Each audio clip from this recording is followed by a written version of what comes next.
There are things in this world that do not simply weigh on the body, they tether the soul. Invisible to the untrained eye, they masquerade as mundane, slip past our awareness cloaked in routine, and in so doing, they siphon the sacred. These things are not physical objects alone, but energies, patterns, entanglements that entwine with our vibration like black ink and clear water. Their touch, often subtle, is like the brushing of a spider's silk across your skin, barely noticeable at first, but deeply unsettling once sensed. We live in a lattice of vibrations. Every thought, emotion, and choice reverberates through the unseen fields that cradle our existence. The ancients knew this. They spoke in riddles, symbols, and sacred songs, not because they lacked words, but because words are too crude to carry the weight of vibration's truth.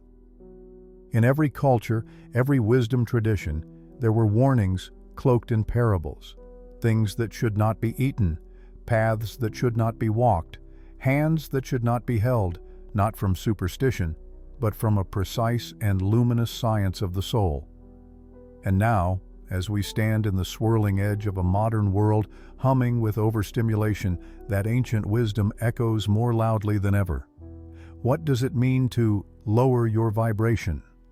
This phrase, so often repeated, has almost become a spiritual cliché, relegated to memes and well-meaning hashtags. But in truth, it is no abstraction. It is the measurable dimming of your inner light. It is the fog that clouds your intuitive sight. It is the heaviness in your chest that no sleep can ease, no food can comfort, no success can silence. When your vibration is lowered, you are not just emotionally off, you are existentially misaligned. You drift farther from your own center, that luminous core from which all inspiration, clarity, and guidance flows. And here lies the crux. The things that lower our vibration are often the very things we have grown attached to, addicted to, dependent upon. Imagine your soul as a finely tuned harp strung with threads of light. Every note it plays resonates through the divine body of the cosmos. But now, picture the presence of 7 fingers, heavy and clumsy, pressing down on the strings, not out of malice, but out of ignorance. Each press dampens the harmony, distorts the frequency, and replaces beauty with dissonance. These 7 things are not arbitrary. They are archetypal. They are forms of interference, deeply rooted in the human experience, and they come to you with smiles, with familiar voices, with the comfort of what you've known too long to question. Some wear the mask of pleasure, others hide in the cloak of obligation. Still others creep in through wounded memory, convincing you that their presence is necessary to avoid deeper pain. But the truth is this: they are parasites of the sacred. They devour your energy not with teeth, but through subtle agreement, your unspoken consent to keep them close, to hold what should be released, to deny the pull toward light in favor of the known shadows. To speak of these 7 is not to moralize, but to awaken. It is to peel back the veil and reveal the machinery of vibrational decay. This journey is not about guilt or fear. It is not a call to retreat into asceticism or spiritual pride. Rather, it is a return, a remembrance of your original frequency, the one that pulsed through your being before the world taught you to forget. The knowledge you seek is already coded into your breath, your heartbeat, the quiet space behind your thoughts. As we begin to explore these 7 vibrational saboteurs, understand this: their power does not lie in their strength, but in your unconscious agreement with them. They lower your vibration only to the degree that you let them convince you they are essential. But just as the stars shine beyond the smoke of a burning city, so too does your highest self remain untouched, waiting to be reclaimed. This exploration is not merely about avoidance, it is about transformation. Alchemy begins not in gold, but in ash. And from the awareness of what not to touch arises a clarity about what to embrace. what to become, and how to walk with radiance in a world that often forgets its own light. To understand the gravity of avoiding these 7 vibration-lowering forces, one must first grasp the nature of vibration itself, not as mere metaphor, but as the subtle current behind all being. Vibration is not something you have, it is what you are. You are not a body that emits a frequency. You are a frequency that happens to be housed temporarily in a body. Your vibration is your signature, a symphony of light, intention, and awareness. When this frequency is coherent, high, resonant, you become a transmitter of harmony and a receiver of divine alignment. But when distorted, your signal weakens, your path muddles, and life, once a graceful dance, begins to feel like wading through syrup in a storm. Herein lies the core theme. Not all things in your environment are neutral. Some are catalytic. They quicken your evolution, open your heart, and elevate your awareness. Others are corrosive, draining, fragmenting, sedating the sacred self until your internal compass spins like a needle in a magnet storm. The 7 things we will later expose do not simply affect your mood. They scramble your access to guidance. They interrupt the flow between soul and source. They are not passive agents of negativity, but active architects of misalignment, and they feed on the very energy they displace. One of the most dangerous illusions of modern life is the belief that your spiritual state is isolated from the materials, media, relationships, and substances you engage with. The myth of compartmentalization, the belief that you can flirt with toxicity and remain unaffected, is a fantasy sold to you by a culture that profits from your numbness. But vibration is not a part-time affair. It is your always-on field, and everything you invite into your life becomes a tuning fork that either sharpens your resonance or scatters it. We must also dissolve the notion that vibration is purely emotional. While emotions are a byproduct of vibrational state, they are not the state itself. Vibration encompasses memory, karma, breath patterns, thought loops, diet, sound, color, intention, even posture. You can smile outwardly while carrying a low vibration rooted in self-abandonment. You can recite affirmations while sitting in the center of an energetic swamp. This is why discernment is sacred. It is not judgment, but energetic hygiene. It is the art of feeling the difference between what energizes and what anesthetizes. Another pillar in this conceptual architecture is sovereignty. Your vibration is your responsibility. It is not your partner's job, your environment's duty, or your past's fault. And yet, this truth is not meant to shame you. It is meant to empower. Because the moment you realize that your frequency is self-governed, you gain access to the power to recalibrate it at will. But first, you must see clearly what is clouding it. The 7 forces we are about to explore thrive in the blind spots.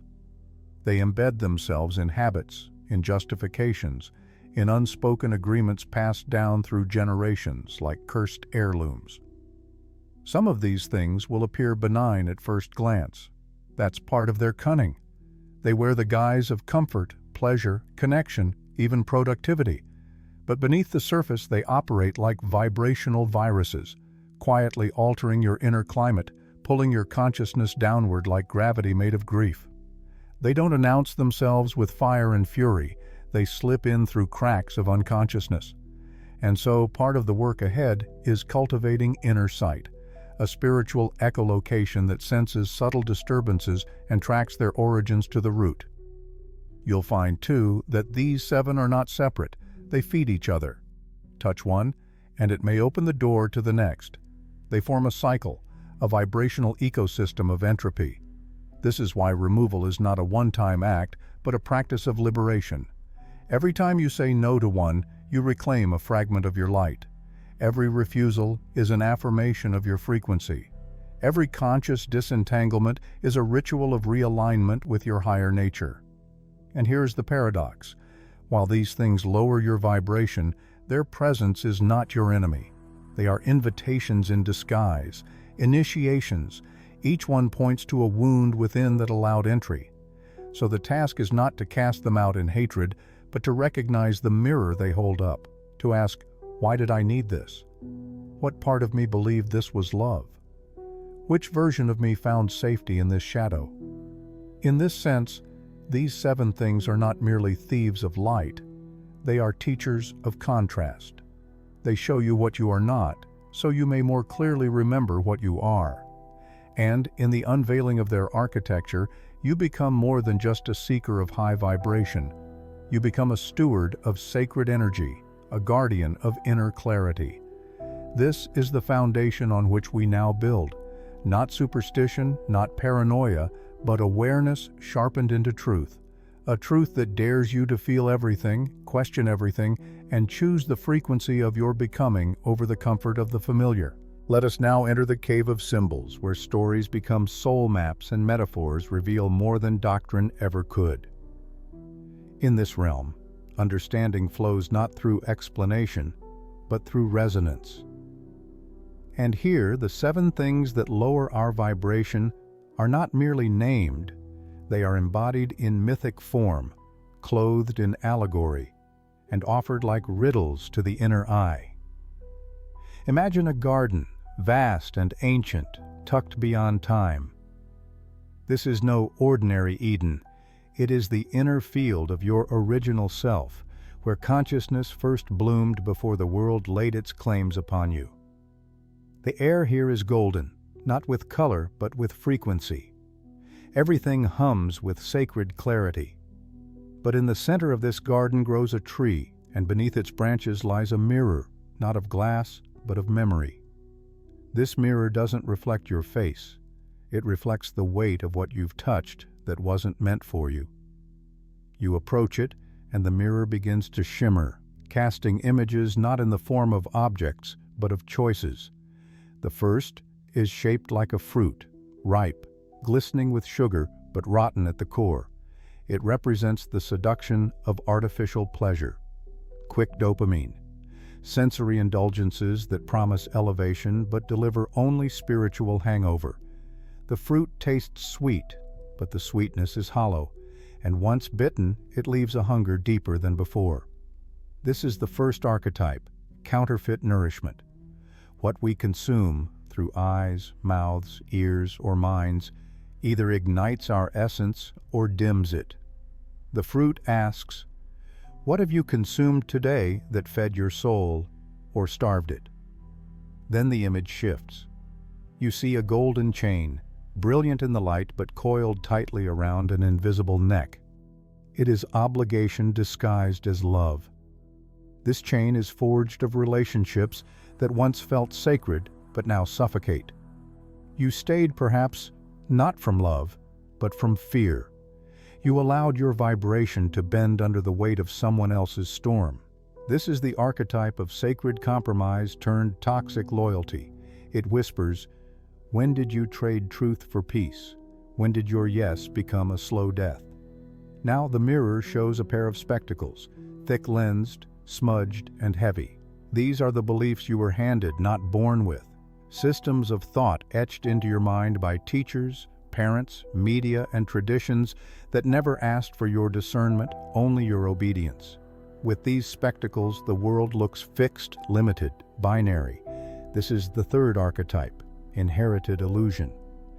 Vibrational decay often begins not with an action, but with a lens that blinds you to possibility. The mirror asks, are your thoughts yours or someone else's cage? Next comes the cloak. Worn around the shoulders, it is heavy, stitched with guilt and shame. It looks like humility, but it's not. It's a false spirituality, the kind that punishes the self for still having human needs, for feeling anger, for being messy. This cloak doesn't raise vibration, it smothers it beneath moral perfectionism. This is the archetype of spiritual bypass, and it asks, in what ways have you confused suppression with growth? Where have you turned away from your shadow instead of integrating it? Then appears a throne, but it is cracked, leaning, built on a mountain of crumbling stones. It is ambition untethered from essence, the drive to prove, to conquer, to win applause from a world that cannot see your soul. This is the fifth archetype, egoic pursuit. You chase a crown that dissolves the moment it is touched. Your vibration drops not because ambition is wrong, but because it has no root in truth. The throne asks, what are you building, and who are you becoming to build it? Now a needle appears, delicate, glinting, filled not with substance but with escape. This is addiction in its purest symbolic form, not merely to chemicals, but to distraction, to the numbing, scrolling, binging, sleeping, running that removes us from presence. This is the sixth archetype, the sacred wound avoided. It whispers, what pain are you medicating with busyness? What truth are you running from by drowning your stillness? Finally, the mirror dims. A shadow passes over it, and the final image emerges. A mask, beautifully crafted but cold and lifeless. It represents identity, the false self, the roles, the personas, the curated avatars we create to be accepted, to be safe. Every time we wear it, our vibration lowers, not in punishment, but in sorrow. The soul mourns its exile. This is the seventh archetype, disconnection from authenticity. The mask asks, who would you be if no one were watching? These seven symbolic stories are not locked away in some ethereal realm. They are alive in the quiet decisions made each day. They animate our habits, our preferences, our hesitations. They are the reason you feel drained after certain conversations, why you can't sleep despite exhaustion, why joy flickers instead of flows. But knowing them, really seeing them, transforms the mirror into a portal. Because here's the sacred twist. Each of these symbols holds its opposite. The fruit becomes real nourishment when aligned with truth. The chain becomes sacred devotion when rooted in mutual growth. The spectacles can be shattered and replaced with vision. The cloak can be burned to reveal radiant skin. The throne, rebuilt in humility, becomes a platform for service.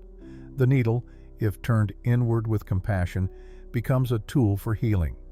The mask, when laid down, reveals a face made of starlight. In truth, the seven are not curses, they are crossroads, and each one, once transmuted, becomes a doorway into a higher octave of being.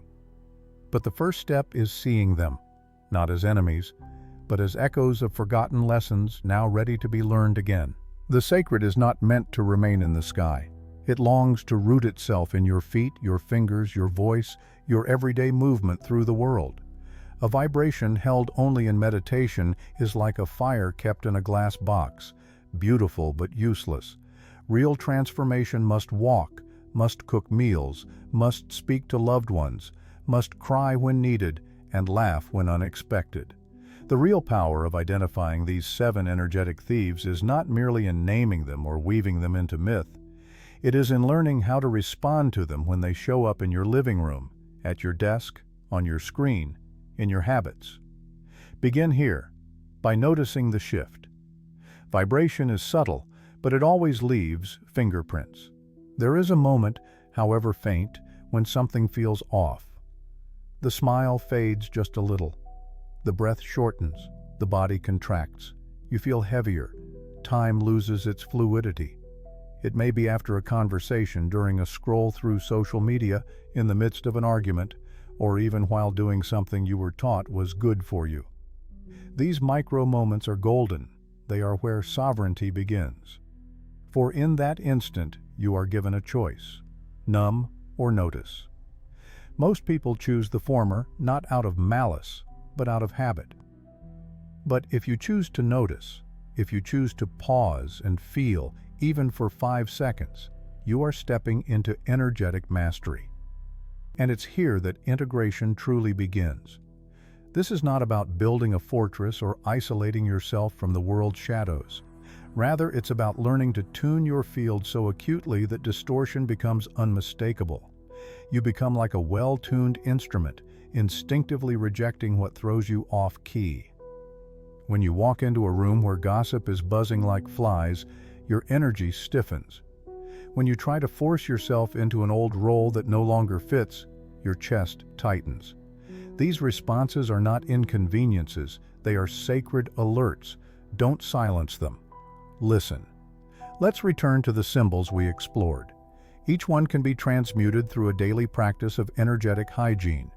If the fruit of artificial pleasure has drawn you in, through processed foods, mindless consumption, or addictive media, begin not with self-hatred but with curiosity. What hunger is it trying to feed? Real nourishment often looks simpler, quieter, and slower. A glass of water, a long walk, a single conversation that touches the heart. These are not glamorous interventions, but they recalibrate your frequency with astonishing grace. When the golden chain of toxic obligation tightens around your energy and you feel you must say yes just to keep the peace, pause. Ask, what does peace cost me in this moment? Is it my integrity, my time, my vibration? Sometimes raising your frequency means disappointing someone else. That discomfort is not cruelty, it is alignment. And it teaches your nervous system that self-abandonment is no longer the price you are willing to pay for belonging. As for the spectacles, the inherited beliefs that cloud your sight, they can only be removed through repeated inner questioning. Not blind rebellion, but sacred inquiry.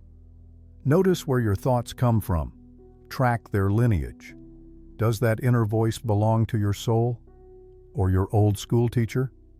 Your mother's fears? The culture's scripts? Integration here means replacing passive mental absorption with conscious mental creation. Speak aloud truths that resonate. Write down visions that feel like soul truth. Let your own words overwrite the programmed scripts. The heavy cloak of spiritual bypass is trickier because it often wears the costume of discipline. It says things like, I should be above this, or a spiritual person wouldn't feel this way. The antidote is radical honesty. Feel everything. Let anger move through without judgment. Let grief be messy and unshamed. There is no low vibration in raw feeling, only in repression. Purification isn't about denial. It's about moving energy fully and consciously so it doesn't stagnate. This alone elevates vibration more than hours of forced mantras ever could. The broken throne of misaligned ambition requires the most courage to address. In a world that constantly rewards achievement and speed, it takes profound strength to stop and ask, why am I climbing? If your vibration drops with every success, perhaps the ladder you're on leads not to your purpose, but to your persona. Redefine success as soul alignment. Let joy, ease, resonance, and service be your metrics, not titles, likes, or income. This doesn't mean you stop creating. It means you start creating from a wellspring that doesn't drain you. When the needle of distraction calls, be it through scrolling, binging, or working endlessly, know that your vibration is not lowered by the distraction itself, but by the wound beneath it. Here, the key is presence. Set timers. Take breath breaks. Re-enter your body again and again. And when the impulse to run arises, don't shame it. Ask it what it's afraid to face. Be soft. The wound is asking for your attention, not your punishment. Every time you pause to feel rather than flee, you climb a rung in your vibration's ladder. And the mask, the mask, it is perhaps the most stubborn of all. We wear it to work. We wear it in family gatherings. We wear it even in spiritual communities, pretending to be evolved when really we are exhausted. But here's the simplest truth. The more authentic you are, the higher your frequency rises. Even if your truth is messy, even if it's uncertain, vibration responds not to perfection, but to coherence. To be fully yourself, even when vulnerable, is to vibrate at the frequency of the divine. There is no higher note. This is the living work, the art of returning again and again to yourself. Integration does not happen in a flash of insight. It happens in the mundane, in the sacred repetition of choosing presence, choosing alignment, choosing truth even when it would be easier to retreat into old patterns. You don't need to uproot your life overnight. You only need to begin listening to your energy, your body, your breath, and treating each moment of dissonance as a holy cue for realignment. Over time, you become a tuning fork for others. People around you begin to rise, not because you preached at them, but because your presence became a resonance. This is how worlds change, not from platforms, but from frequency. There comes a moment, quiet but seismic, when the soul simply refuses to participate in its own suppression. No alarms ring, no lightning splits the sky. Yet inside, something irreversibly shifts. A truth that has long whispered now roars, "I was not made for this heaviness. I came to remember my light." This is not rebellion. This is resurrection.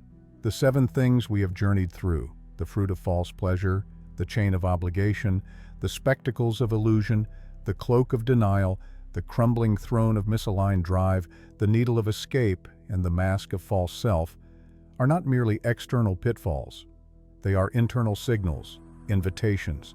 They appear not to trap you, but to awaken you to what you've outgrown. Like the skin a snake must shed to continue growing, these forces press until the discomfort of staying small becomes greater than the fear of releasing what no longer serves. And so, the transformational call is not to war with these energies, but to reclaim the power they once stole by turning inward again and again with presence, clarity, and fierce love. The garden you glimpsed in the symbolic realm, the one where your true vibration blooms, is not far. It lives just beneath the clutter of habitual energy. It was never lost, only muffled. And now, you know the way back. It begins with a single breath that says, "I'm listening." It continues with a single decision that whispers, "No more." And it grows with every act that affirms, "I choose the frequency of my soul over the comfort of illusion." Transformation does not always thunder.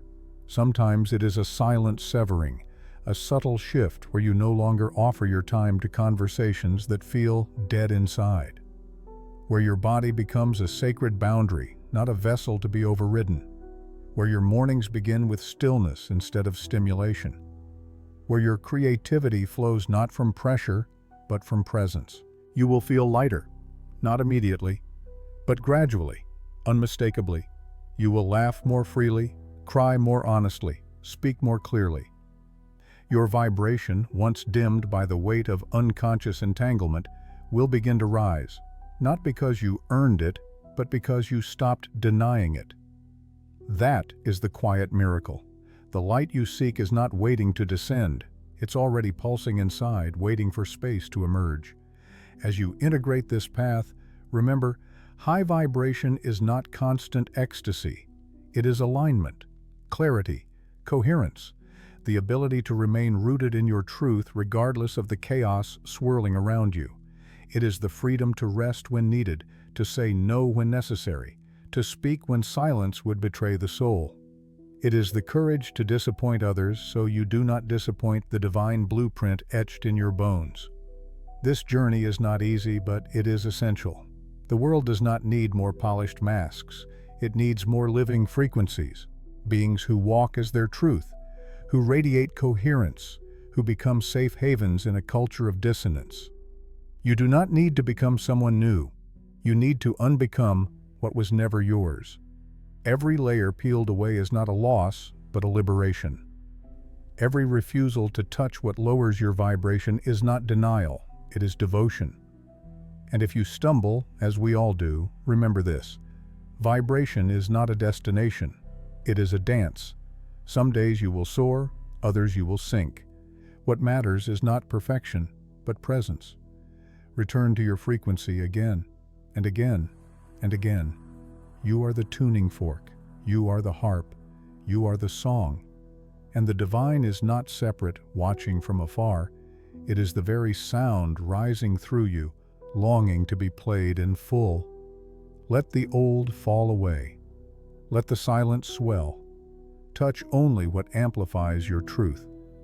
And become, finally, what you were always meant to be: a beacon of unshakable, sovereign light in a world that desperately needs your song.